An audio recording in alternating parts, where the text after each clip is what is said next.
we're here to talk about Ouija boards.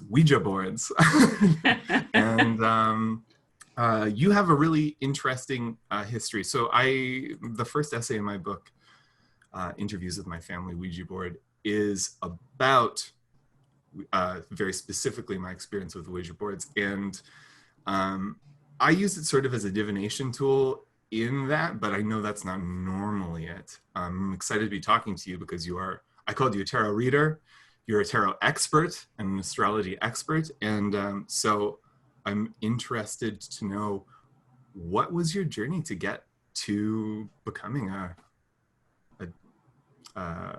divine, a divinologist, a diviner, diviner.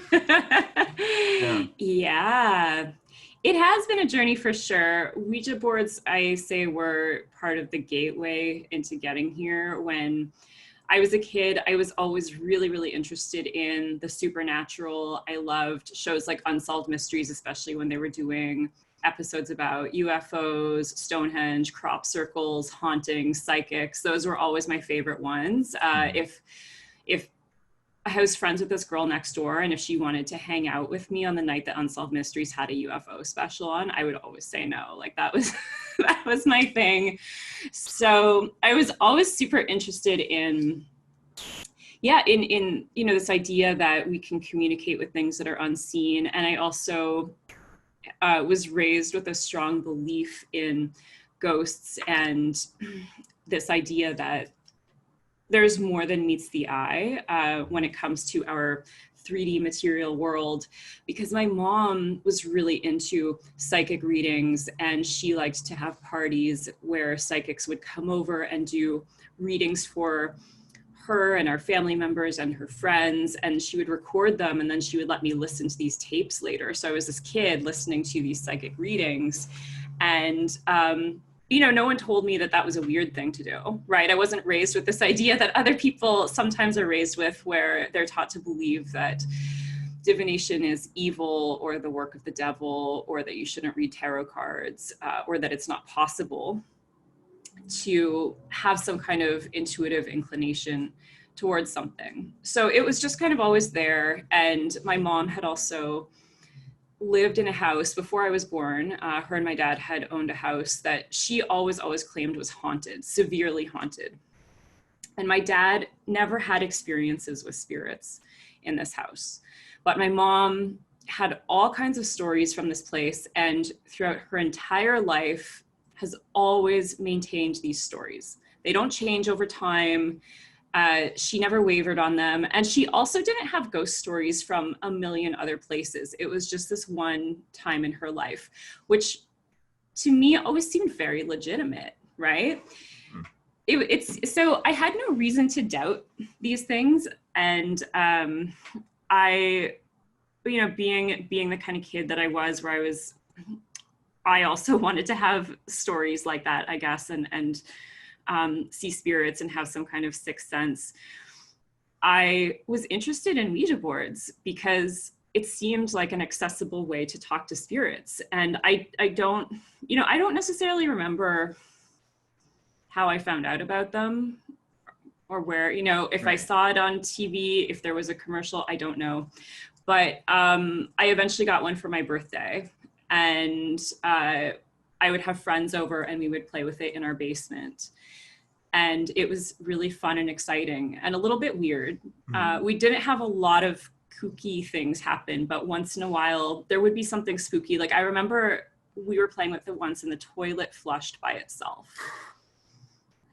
That's perfect. That's like a perfect Ouija story. It's right? always those small things. Yeah.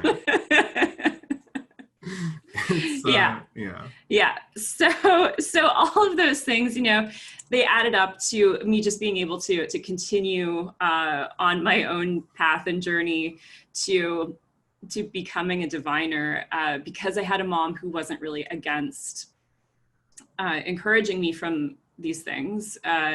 She bought me a book on fortune telling from the grocery store one day that I really wanted when I was 13. And there was a chapter in that book about how to read playing cards, just like a bicycle deck of playing cards. And that was how I started card reading. I spent a whole summer learning from that one chapter, and just every day I would work on trying to learn how to read playing cards. And that was the start of it. It was, you know, a longer journey beyond that to develop skills professionally. But that was how I got my beginning, really, was, you know, growing up with a mom who believed in ghosts and was okay with me learning about these things on my own. It's amazing how much that permission is and access is such a part of it. And I think you're right. I think that part of it is that it's so ingrained in our culture. When you were speaking earlier about how you don't really know where you learned from about Ouija boards. Like, I don't either.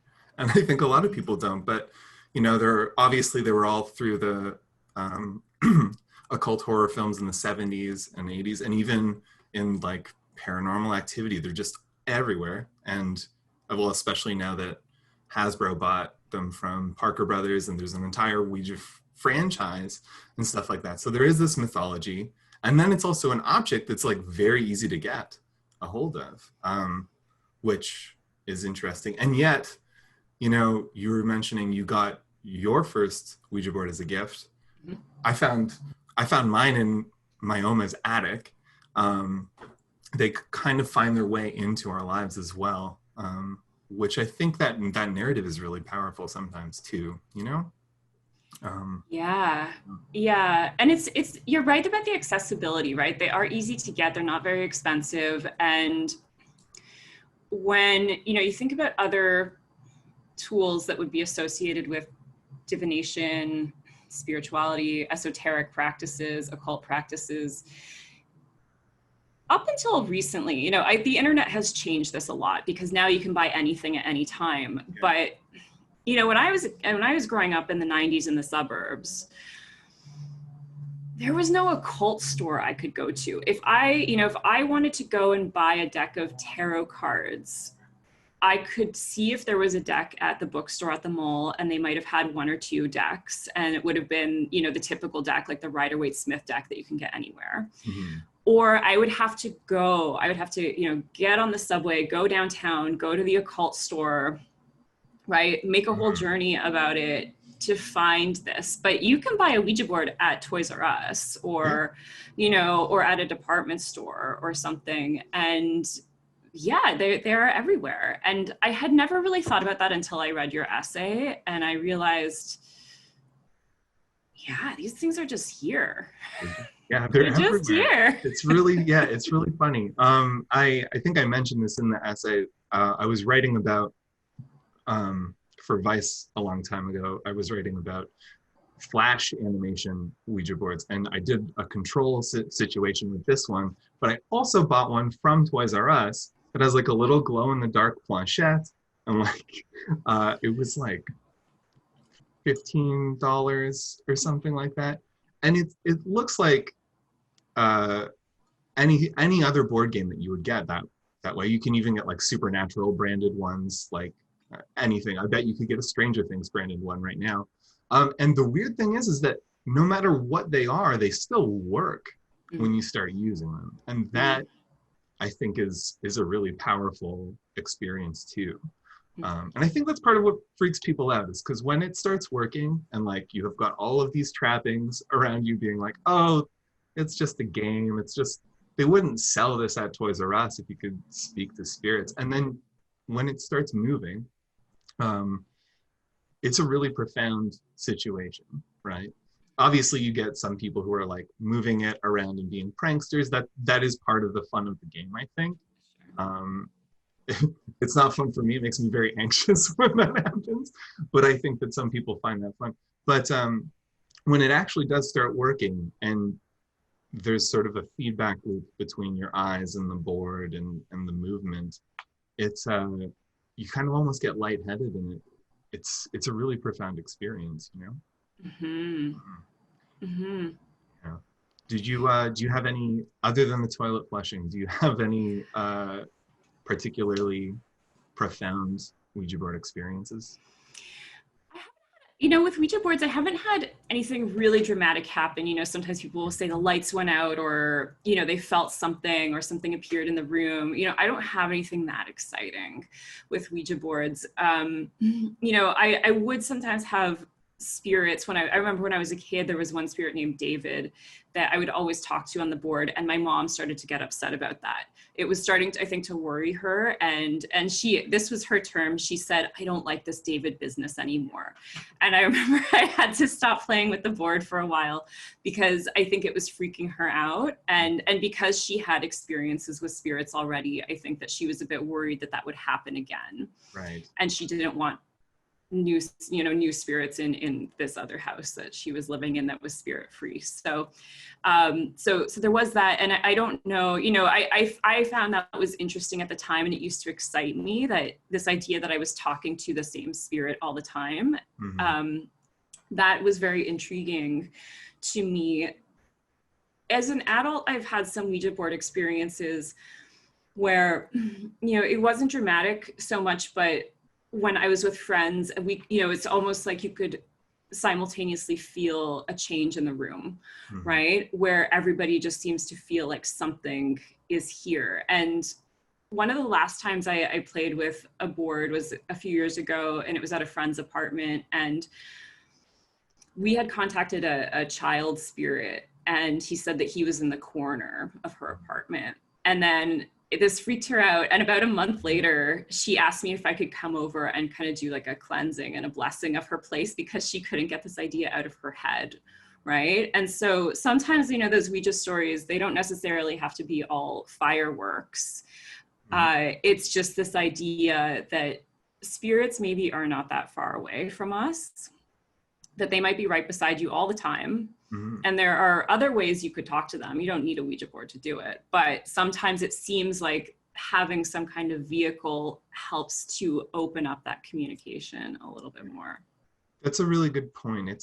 I think this is true for a lot of these spiritual tools, is that they're really more your own interface in order to get there, right? And then that's what makes things like that so unsettling to people, is that, oh, now they can really understand these emotions that they've already been feeling, or they might already have access to, but they've got a bigger context. And then you have to, once again, like, go through the ritual of just being like, yes, you're safe, you know, things like that. I'm wondering, as somebody who has expertise in other forms of divination that have less of like a horrific reputation, are there parallels with those kind of experiences? You know, to be totally honest, I never thought about Ouija boards as a form of divination until I read your essay, because I always thought about them as a way really specifically to speak to spirits. And you can divine speaking with spirits, right? But the more I thought about it, you know, after reading your work, it prompted this whole other line of thought within me, because, you know, I realized people ask sometimes the same questions of a Ouija board that they will with a tarot deck. And not always that those questions are necessarily the questions I would encourage people to always ask, right? Like, when will I get married? Yeah. Or, you know, does my crush like me? But they are common questions, and they are a big reason why people seek out divination in the first place. They want to know, right? They have these questions that they can't answer for themselves, and they want to know the answer. And so they turn to other things, right? Other tools to find that, because there really is no answer sometimes on those things, right? When will you get married? You know, you'll get married when you fall in love and you find someone that you want to marry and they want to marry you. That's when you'll get married, right? I don't believe there's a date off on the horizon with that, but there is a parallel, I think, in what people are seeking. And just as people might seek out a conversation with a spirit through a Ouija board to connect to a loved one, people will also do that with other forms of divination like tarot. And it's not always obvious, I think, to someone who perhaps isn't as experienced or well-versed in the differences between these tools, sometimes people see it all as one. So they might see a tarot reader and say, well, maybe that person can help me speak to my deceased husband, right? Maybe that person can tell me, the winning lottery numbers. Maybe the Ouija board can help me, figure out if I'll get the job next week, right? All of these questions, we turn to these things because we're seeking something. And so I think that that's where there can be a parallel, but there are also risks involved in that, right? Just as there are risks in sometimes speaking to spirits anyway, because we don't always know what we're tapping into. There are things we can't see. We don't always know what those things will do. There are also risks in letting a nonlinear tool guide your life. And I think that's something that people need to be mindful of, no matter what they're engaging with, whether it's tarot or Ouija or any other type of esoteric tool or divinatory tool, is that spirits are not omniscient. Tarot is not omniscient. These things can't tell us absolutely everything about our lives. And while people who use them well may be skilled in how they do that, these tools are also not always reliable. And so we have to be really careful in what we're asking and the vulnerability that we're bringing into those conversations. Because as something that you've written about as well, is that sometimes those things can influence someone's life, someone's thinking, someone's decision-making. And that's another parallel we always have to be careful with, is that I think whatever we're doing with divination, we always have to have some responsibility behind it. Yeah, well, and especially when you're talking about spirits and whatnot, my dear friend Jackie, who is plays an important part in the essay we're talking about, who is a very big true believer, very strong mystic, and she brought up a very good point to my brother and I, which is that, we're bringing a lot of baggage to, and everybody brings a lot of baggage when they're choosing to be vulnerable, like you say, and they're looking for answers to these things. And it's very easy to be taken advantage of in that state, by humans and by other forces, and by yourself, because you start obsessing over these things when you start looking for answers. And in a way, that's maybe the most horrific part of all of this. And you were mentioning spirits aren't omniscient, diviners aren't omniscient, the stars aren't omniscient, and all of this. And I think that's also something else that I sort of learned through doing this process. And I think that is really worth repeating. It reminds me of a blog post that you actually just published today about reading the future, and how really, when you're asking questions about the future, and correct me if I'm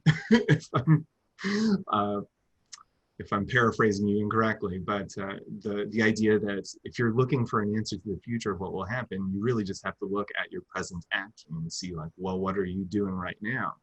And there is a practical bent to two forms of divination and two just forms of asking questions about the future. And a lot of it, I think, in a healthy way, is self-reflection,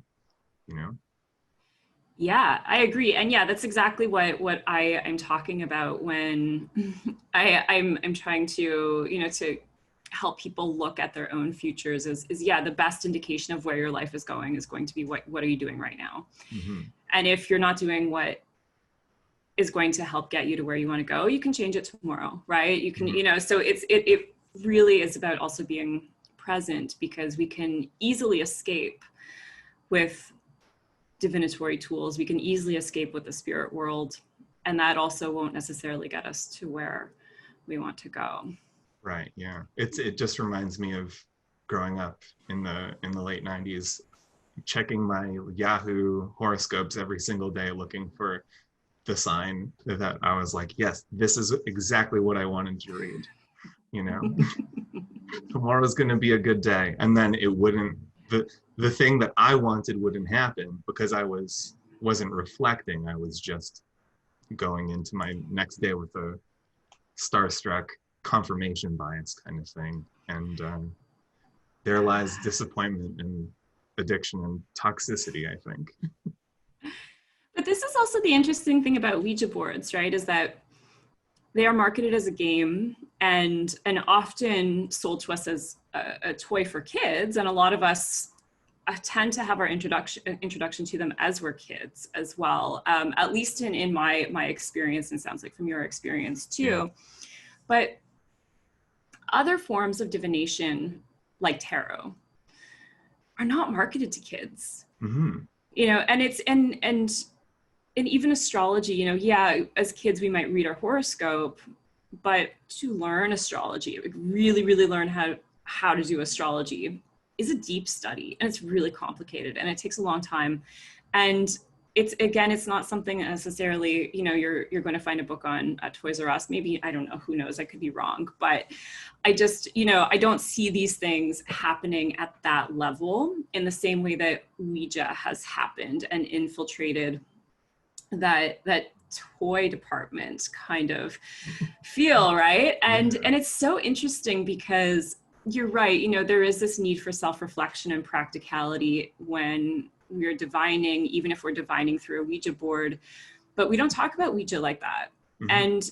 And I think one of the reasons why things like tarot and astrology and, you know, palmistry, you name it, right? There's so many different forms of divination out there, but they can feel a little too complex when you're younger because they do require self-reflection, and they require a lot of patience, and they require a different relationship with your own psychology than you have when you're 8 years and up.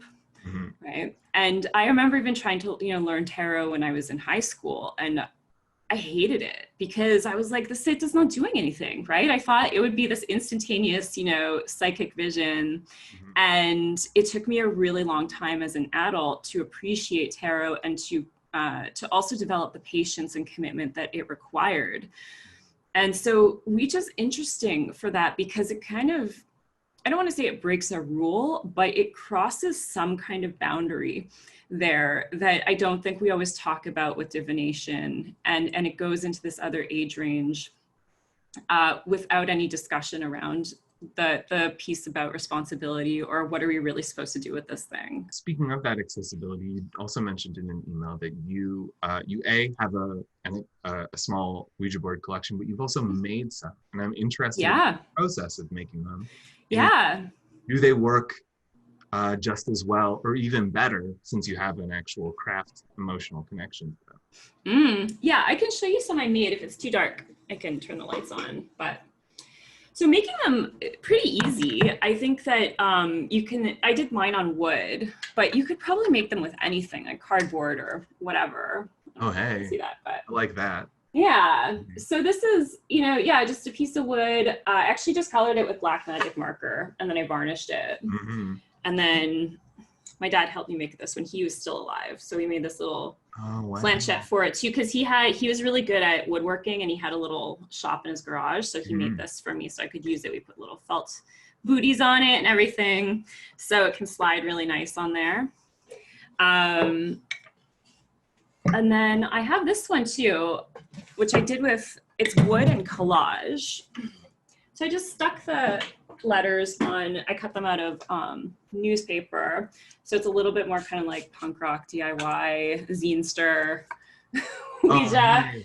And then I put some crystals on it as well, just because I just thought it would be cool. Absolutely. Yeah, so I think, you know, for the process of that, it's pretty easy. If you have a nice flat piece of wood, right? You can do a little collage based off of the font that you like from a magazine or newspaper, and stick some things on it if you want to. Super fun to make. And then I have some old vintage ones too. And, you know, with the question of like, do they work better or not? I think they all work the same, which is the weird thing, because I know with Ouija boards, people always have this discussion, and you write about this as well. It's made in a factory, you know, comes off this assembly line, shows up on a store shelf. What is magical about it, right? It doesn't have this magical process behind it. But The board I had when I was a kid that worked with my friends was from Toys R Us, right? Yeah. All the boards that that I've used at friends' houses or store-bought boards, I don't think that there's a difference. I don't think that one is more powerful. I really think that it's more about a board as a vehicle and also the intention that you bring to it. And I think intention is really strong when you're trying to, not to get spooky, but when you're trying to invite something in, right? If there are spirits all around us and they're just waiting for someone to pay attention to them, I don't even think you probably need a board to do that. You can just start putting that invitation out there. Yeah. And something will probably answer you. Mm-hmm. You see that with automatic writing and things like that too, right? Mm-hmm. It's just, again, it's just it's a way to translate that energy into something that makes a bit more sense. But yeah, that was really fascinating. We're running out of time, but I do want to ask you, because this kind of thing is taken off. People have so many questions they want to answer. There are a whole bunch of new Gen Z mystics out there, and they're probably wondering how to learn more about divination and healthy ways to access the occult. And what would you say to those people? Yeah. Those are really good questions. Healthy ways to access the occult. I love it. I'm a very practical person. I certainly believe in a lot of things, and I have reason to believe in those things as well. But at the same time, I think it's really important that we know what it is that we're looking for from the occult, and to remember that divination, right? Tools like tarot, astrology, whatever it is you're doing, these things aren't actually here to help you escape reality. And a lot of people use them to escape reality, right? They use them as a way to perhaps anchor themselves into a future that is far off in the distance that may or may not manifest. And the truth, as far as I can tell, if I know anything, right? Who knows? Who really knows what's out there? But since you're asking for my opinion is that divination really is a way to become closer to your reality, not to get away from it. And so if you're going to seek these things out, then I encourage you to be ready to become as close to your reality as you can possibly be. That is some excellent advice. Be present, breathe deeply, feel all of the emotions. Yes, absolutely. And look at where you're at right now. Exactly. Yeah. Deep down, a lot of the answers are already in you, and you just need to know. You just need to. Well, thank you so much, Liz, for my pleasure. But this was really fun. This is so fun. Great.